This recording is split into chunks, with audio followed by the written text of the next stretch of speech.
నిరుద్యోగ తెలంగాణ భగ్గుమంటోంది. నయవంచన సర్కార్పై జంగ్ సైరన్ మోగించింది. నివురుగప్పిన నిప్పులా ఉన్న నిరుద్యోగుల ఆక్రోశం బద్దలైంది. ఏడాదికి 2 లక్షల ఉద్యోగాలు జాబ్ క్యాలెండర్ పేరుతో కాంగ్రెస్ ప్రభుత్వం చేసిన మోసంపై తెలంగాణ నొప్పుల కొలిమిలా మండుతోంది. ప్రభుత్వ ఉద్యోగాలు ఇవ్వటం కుదరదన్న మంత్రి శ్రీధర్ బాబు వ్యాఖ్యలతో నిరుద్యోగులు భగ్గుమన్నారు. వందలాదిగా రోడ్లపైకి చేరి కాంగ్రెస్ ప్రభుత్వ తీరును నిరసిస్తూ ధర్నాకు దిగారు. తక్షణమే ఉద్యోగాల భర్తీకి ప్రణాళిక రూపొందించకుంటే ఉద్యమం ఉధృతం చేస్తామని హెచ్చరించారు.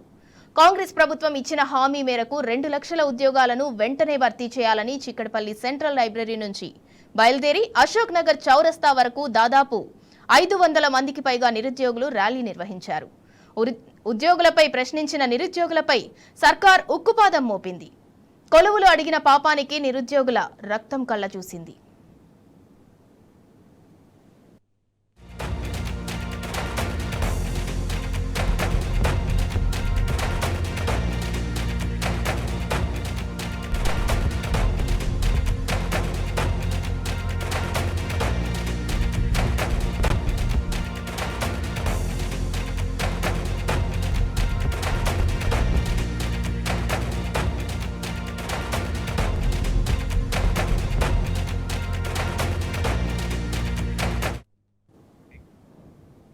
రెండు లక్షల ఉద్యోగాలు ఎక్కడా అని ప్రశ్నించిన పాపానికి నిరుద్యోగులపై పోలీసులు విరుచుకుపడ్డారు. రేవంత్ రెడ్డి ఇచ్చిన హామీలను నిలదీసినందుకు పోలీసులు లాఠీలు కాఠిన్యం ప్రదర్శించాయి. శాంతియుతంగా ర్యాలీ నిర్వహిస్తున్న నిరుద్యోగులపైకి వందలాది మంది పోలీసులు ఒక్కసారిగా లాఠీలతో విరుచుకుపడ్డారు. ఎక్కడికక్కడ కనిపించిన ప్రతి వారిని పోలీసు వ్యాన్లలో ఈడ్చిపాడేశారు. పోలీసుల తీరుకు వ్యతిరేకంగా నినాదాలు చేయడంతో ఇరు వర్గాల మధ్య తోపులాట జరిగింది. ఇదే అదునుగా పోలీసులు లాఠీలకు పని చెప్పారు. నిరుద్యోగులను నిలువరించేందుకు ఎక్కడికక్కడ లాఠీలతో ఇష్టారీతిన దాడులకు దిగారు. పోలీసుల దాడిలో పలువురు గాయాల పాలయ్యారు. పోలీసుల తీరును నిరసిస్తూ రోడ్డుపై పోలీస్ స్టేషన్కు తరలించారు. పిడిగుద్దులతో దుర్భాషలాడుతూ పోలీసులు దౌర్జన్యానికి దిగారని నిరుద్యోగులు మండిపడ్డారు.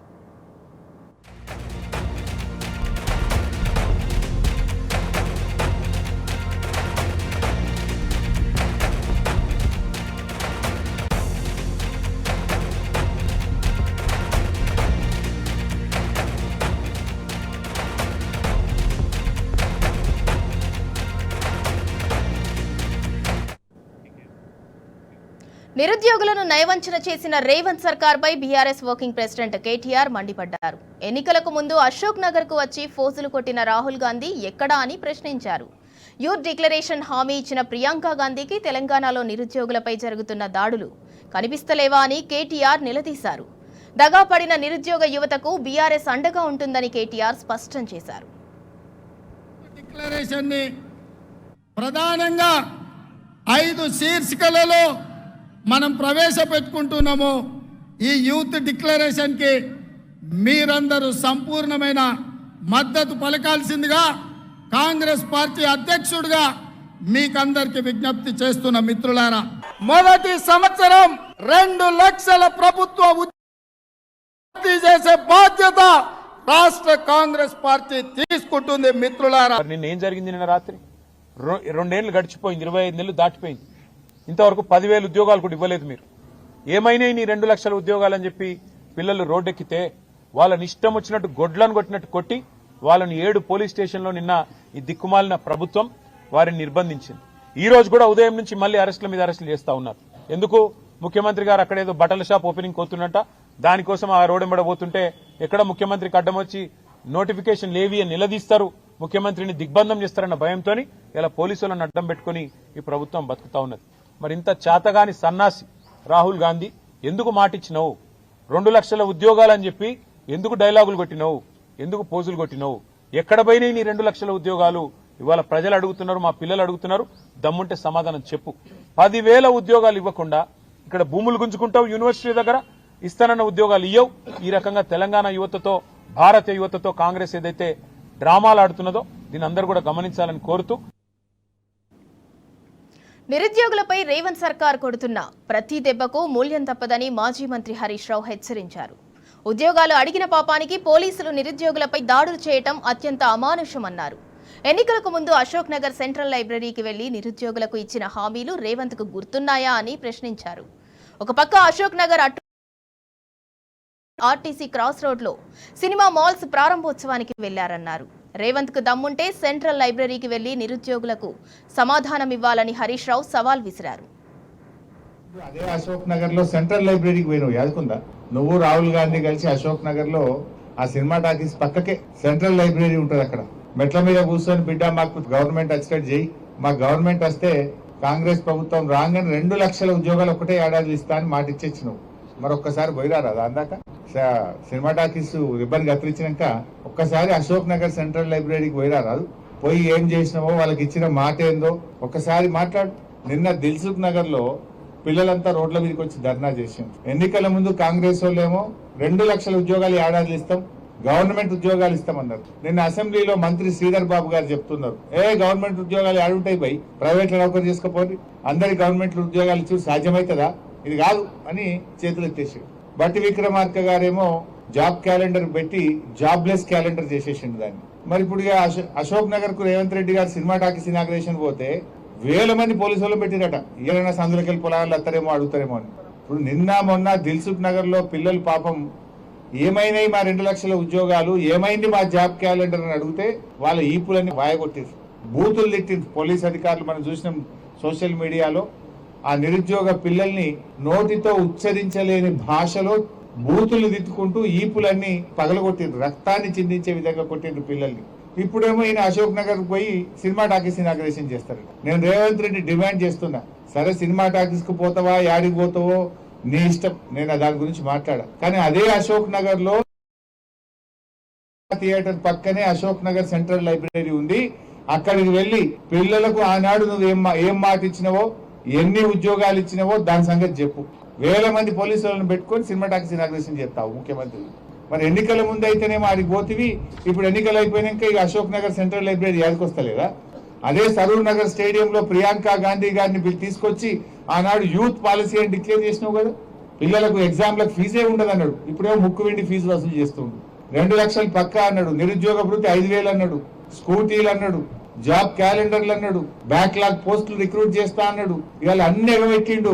పోలీసు వాళ్ళని పెట్టుకొని ఇక ముంగట 4 వెనక 4 బండ్లు పెట్టుకొని సాటుకు తిరుగుతున్నాడు. ముఖ్యమంత్రికి ధైర్యం ఉంటే, చిత్తశుద్ధి ఉంటే, నిజంగా నిరుద్యోగ యువతకు న్యాయం చేసిన నమ్మకం ఉంటే నువ్వు Ashok Nagar central library visit చేయి. ఇక అశోక్ నగర్ వేదికగా అయితే నిరుద్యోగుల జంగ్ సైరన్ కు సంబంధించి మనతో స్పందించడానికి నిరుద్యోగ జేఏసీ రాష్ట్ర నాయకులు రవికుమార్ గారు లైవ్ లో సిద్ధంగా ఉన్నారు. Good evening sir. రవికుమార్ గారు, యూపీఎస్సీ తరహాలో 100 రోజుల్లోనే రెగ్యులర్ జాబ్ క్యాలెండర్ ని విడుదల చేస్తాము అధికారంలోకి రాగానే అని చెప్పి ఆనాడు కాంగ్రెస్ ప్రభుత్వము మాట ఇచ్చింది. మరి ఆ మాట నిలబెట్టుకుందా? బరాబరి నిలబెట్టుకోలేదు మేడం. ఆ రోజు మోసం చేసింది, ఈ రోజు మోసం చేస్తూ ఉంది. గత 2 సంవత్సరాల నుంచి మమ్మల్ని మోసం చేస్తూనే ఉంది. నిలబెట్టుకోలేదు. ఎందుకు నిలబెట్టుకోలేదంటే ఆ రోజు మాతో మాయమాటలు చెప్పించి మమ్మల్ని నయవంచన చేసింది మేడం. కాంగ్రెస్ పార్టీ అడుగడుగున నయవంచన చేస్తూ ఉంది. ఆ రోజు నయవంచన చేస్తుందని మేము నమ్మినాం. ఎందుకు నమ్మినామంటే మాకు నిజంగానే 2 లక్షల ఉద్యోగాలు వస్తాయి, నిజంగానే 2 లక్షల ఉద్యోగాలు వస్తే మా జీవితాలు బాగుపడితే గత ప్రభుత్వం ఏదో చిన్న పొరపాట్లు చేసింది. ఆ చిన్న పొరపాట్లు కాకుండా ఈ రోజు నిజంగా యూపీఎస్సీ లెక్క టీజీపీఎస్సీని ప్రక్షాళన చేస్తారు అని ఏదేదో నమ్మకాలు, ఏదేదో డామికాలు వలుకుతే నిజంగానే అనుకున్నాం మేడం. ఈ రోజు అర్థమైంది ఏంటంటే అవన్నీ కూడా వాళ్ళ ఉద్యోగం కోసం, ఓన్లీ వాళ్ళ ఉద్యోగాల కోసం మాత్రమే మమ్మల్ని నయవంచన చేసిండ్రు. దీన్ని నయవంచన అనడమే కరెక్ట్. నయవంచన చేశారు మేడం మమ్మల్ని. అంటే ఇప్పటి వరకు కొలువుల పేరుతో చేసిందంతా కూడా నయవంచనే అనుకోవచ్చా? బరాబరి నయవంచనే మేడం, బరాబరి నయవంచనే, బరాబరి మోసమే. ఇలా మోసం ఎక్కడ స్టార్ట్ అయిందంటే 2 లక్షల ఉద్యోగాలు లేనప్పుడు 1 లక్ష బిస్వాల్ కమిటీ నివేదిక ప్రకారం 1,91,000 ఉద్యోగాలు మాత్రమే ఉన్నాయి. ఆ 1,91,000 ఉద్యోగాలు ఉన్న ఉద్యోగాలని 2 లక్షల ఉద్యోగాలు అన్నారు. అక్కడనే ఇలా నయవంచన స్టార్ట్ అయింది. ఆ తర్వాత ఇమ్మీడియట్ గా నెక్స్ట్ వచ్చినప్పుడే వాళ్ళేమన్నారు, మేము వచ్చినప్పుడే జాబ్ క్యాలెండర్ ప్రకటిస్తాము, ఇయర్ లో తప్పకుండా మీరు ఇచ్చిన జాబ్ క్యాలెండర్ మేము డేట్ తో సహా జాబ్ క్యాలెండర్ ఇస్తామని చెప్పారు. వచ్చిన తర్వాత 2 సంవత్సరాలైన చట్టబద్ధత లేని జాబ్ క్యాలెండర్ ఇచ్చి అక్కడ ఒక రకమైన నయవంచన మొదలైంది. ఆ తర్వాత గ్రూప్ 1 లో 1 స్టాండర్డ్ ఇస్తామని దేవాలయం లాంటి అసెంబ్లీ సాక్షిగా 1 స్టాండర్డ్ ఇస్తామని గ్రూప్ 1 లో ఇవ్వకుండా అక్కడ ఒక న్యాయవంచన స్టార్ట్ అయింది. ఇట్లా కాదు, మళ్ళీ అభ్యర్థులందరూ కూడా అశోక్ నగర్ లో చిక్కడపల్లిలో, అది లేకపోతే దిల్సుఖ్ నగర్ లో రాష్ట్రంలో వివిధ 35 లక్షల మంది నిరుద్యోగులు కాకవీనున్నారని మళ్ళొకసారి మళ్ళా అసెంబ్లీ వేదికగానే మళ్ళొకసారి రెండవసారి కూడా జాబ్ క్యాలెండర్ తీసుకొచ్చిండ్రు. అప్పుడు కూడా మరొక నయవంచన స్టార్ట్ అయింది. దేశ చరిత్రలో ఎక్కడ కూడా మేడం నిజంగా బాధ అనిపిస్తుంది, దేశ చరిత్రలో ఎక్కడ కూడా ఒక నియామకం కూడా చేయకుండా, ఒక నోటిఫికేషన్ కూడా జారీ చేయకుండా ఫెయిల్ అయిన ఒకే ఒక దేశంలో ఒకే ఒక ఏదైనా జాబ్ క్యాలెండర్ ఉందంటే తెలంగాణ జాబ్ క్యాలెండర్ చెప్పుకోవడానికి నిజంగా సిగ్గుతో తలవంచుకోవాల్సిన పరిస్థితి మాకు ఏర్పడ్డది మేడం. రవి గారు, ఆనాడు అశోక్ నగర్ కి రాహుల్ గాంధీ వచ్చారు, ప్రియాంక గాంధీ కూడా యూత్ డిక్లరేషన్ పేరు అని చెప్పి హామీలు ఇచ్చారు. మరి అవన్నీ ఇప్పుడు నిలబెట్టుకోలేదు. మరి వాళ్ళని మీరు ఏ విధంగా నిలదీయనున్నారు? మీ డిమాండ్ ఏంటి? గతంలో కూడా నిలదీసినాం మేడం. వాళ్ళు వచ్చిన 6 నెలల తర్వాత మేము ఒకసారి అడిగినాం, రిక్వెస్ట్ తో అడిగినాము. ఆ తర్వాత సంవత్సరంలో అని చెప్పితే సరే కొంత అటు ఇటు పరిపాలనలో అవుతుందని చెప్పి సంవత్సరం వరకు కూడా ఓపిక పట్టుకున్నాం. సంవత్సరం తర్వాత ఇయ్యకపోగా గతంలో ఇచ్చిన నోటిఫికేషన్లు ఇస్తూ మేము ఇచ్చినామని చెప్పేస్తూ ఏదైతే మీరు ఒకసారి గమనిస్తే గతంలో అంటే వీళ్ళ మేనిఫెస్టో రాకన్నా ముందే దాదాపు 60,000 ఉద్యోగాలు పరీక్షలు అయిపోయి కొన్ని ఫలితాలకు రెడీగా ఉండి ఇంకా కొన్ని డైరెక్ట్ రిక్రూట్మెంట్ పత్రాలు ఇవ్వడానికి రెడీగా ఉన్నటువంటి పరిస్థితి ఉండే. అటువంటిది చెప్పి మేము ఇచ్చినామని చెప్తూ ఆ 2 లక్షల ఉద్యోగాల్లో కలుపుకున్నటువంటి పరిస్థితి వీళ్ళు ఎవరో ఇచ్చినా అంటే ఎవరికి పుట్టిన కొడుకుని మా కొడుకులు అనుకుంటూ వీళ్ళు ముద్దాడుతున్నటువంటి పరిస్థితి కనబడతా ఉంది మేడం. ఎట్టి పరిస్థితుల్లో కూడా వీళ్ళకి 2 లక్షల ఉద్యోగాలు ఇవ్వాలి. ఈ 2 లక్షల ఉద్యోగాలు ఇస్తామని చెప్పి కొన్ని డిఎస్సీలు కలిపిండ్రు, కొన్ని నర్సింగ్ ఆఫీసర్స్, ఆ తర్వాత ఇంకొన్ని డాక్టర్స్, కొన్ని 245 ప్రొఫెసర్ లాంటి ఉద్యోగాలు మొత్తం కలిసి 11,600 ఉద్యోగాలు మాత్రమే ఇచ్చిండ్రు. ఇంకా 1,89,000 ఉద్యోగాలు, దాదాపు 1,89,000 ఉద్యోగాలు మాకు అప్పు ఉన్నారు, మాకు బాకీ ఉన్నారు, మాకు బాకీ తీర్చాల్సిందే. ఆ బాకీ తీర్చడంలో భాగంగానే మొన్న దిల్సుఖ్ నగర్ లో గానీ నిన్న అశోక్ నగర్ లో గానీ పెద్ద ఎత్తున ధర్నాలు చేస్తూ ఉంటే, మా శాంతియుతంగా ర్యాలీలు చేస్తూ ఉంటే అడుగును అడ్డుకుంటున్నారు మేడం. అడ్డుకొని రాత్రి 1 గంటల వరకు, రాత్రి 12 గంటల వరకు మమ్మల్ని స్టేషన్లలో పెడతా ఉన్నారు. ఎంత బాధ అనిపిస్తుంది మేడం అంటే చాలా ఇంత కర్కశత్వమా మా అభ్యర్థులని, మా నిరుద్యోగుల్ని కొంతమంది పోలీసులు దుర్భాషలు ఆడుతూ ఉన్నారు. ఎందుకు మేడం? మేము చదువుకున్నాం, భారత రాజ్యాంగం చదువుకున్నాం, భారత రాజకీయాలు చదువుకున్నాం, భారత ఆర్థిక వ్యవస్థ చదువుకున్నాం, భారత సామాజిక వ్యవస్థ చదువుకున్నాం. అటువంటి మాపైన ఇంత కర్కశత్వం ఎందుకు? మేము అడిగింది ఏమడిగినాము? ఫ్యూచర్ సిటీలో భాగం అడిగినామా? లేదు కదా. అది లేకపోతే హైటెక్ సిటీలో భాగం అడిగినామా? మేము అడిగింది మా ఉద్యోగాలే, మీరు ఇస్తాన్న ఉద్యోగాలే, మీరు చేస్తున్న ఉద్యోగాలే, మీరు ఇంకా మాకు బాకీ ఉన్న ఉద్యోగాలు మాత్రం అడిగినాం. వీరు అడిగితే ఇంత కర్కశత్వంగా చేస్తూ ఉంటారు. ఈ రోజు ఉదయం కూడా ఏదో ఒక చిన్న మాల్ ఓపెన్ చేయడానికి వస్తుంటే మమ్మల్ని అందరినీ కూడా ఉదయం 5:30 నుంచి మమ్మల్ని అరెస్ట్ చేస్తా ఉన్నారు మేడం. ఇది ఎంత కర్కశత్వమైన పరిస్థితి, ఎంత దారుణమైన పరిస్థితి, ఎంత అసలు ఈ తెలంగాణలో భారత రాజ్యాంగం అమలవుతుందా లేదనేది ఒక అనుమానం వ్యక్తమవుతుంది మేడం. రవి గారు, ఒకవైపు నిరుద్యోగుల నిరసనలతోటి అశోక్ నగర్ అంతా కూడా అట్టుడుకుతోంది, మరోపక్క పోలీసుల జులుంతోటి, అంటే అక్కడ ఎప్పుడు నిత్యం స్టూడెంట్స్ తోటి రద్దీగా ఉండే అశోక్ నగర్ అంతా కూడా పోలీసుల లాఠీ చార్జీ తోటి, దౌర్జన్యకాండతోటి అక్కడంతా కూడా ఉద్రిక్త వాతావరణం నెలకొంది. ఇదంతా పక్కన పెట్టి సీఎం రేవంత్ రెడ్డి మాల్ ఓపెనింగ్కి వెళ్లడాన్ని ఎలా చూడాలి? ఒక జేఏసీ రాష్ట్ర నాయకుడిగా మీరేం చెప్తారు? ఇది తీవ్రంగా ఖండించాల్సిన విషయం మేడం. ఎందుకంటే మా కష్టం పైన, మా కాలిన కడుపు పైన, అట్లానే మా త్యాగాల పునాదుల పైన ఏర్పడ్డ ప్రభుత్వం కాంగ్రెస్ ప్రభుత్వం. అటువంటి ప్రభుత్వము ఈ రోజు మీ త్యాగాల పునాదుల పైన ఏర్పడ్డామని చెప్పింది సాక్షాత్ ఇదే ముఖ్యమంత్రి.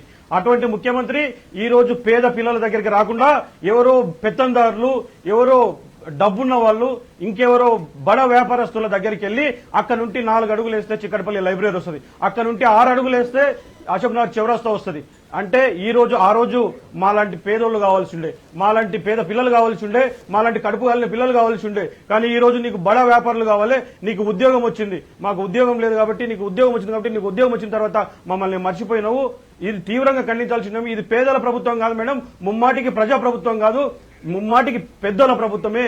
బడా వ్యాపారస్తుల దగ్గర కమిషన్లు తీసుకునే ప్రభుత్వంగానే మేము భావిస్తున్నాం madam. Right, thank you Ravikumar గారు, మీ రెస్పాన్స్ ని తెలియజేసినందుకు.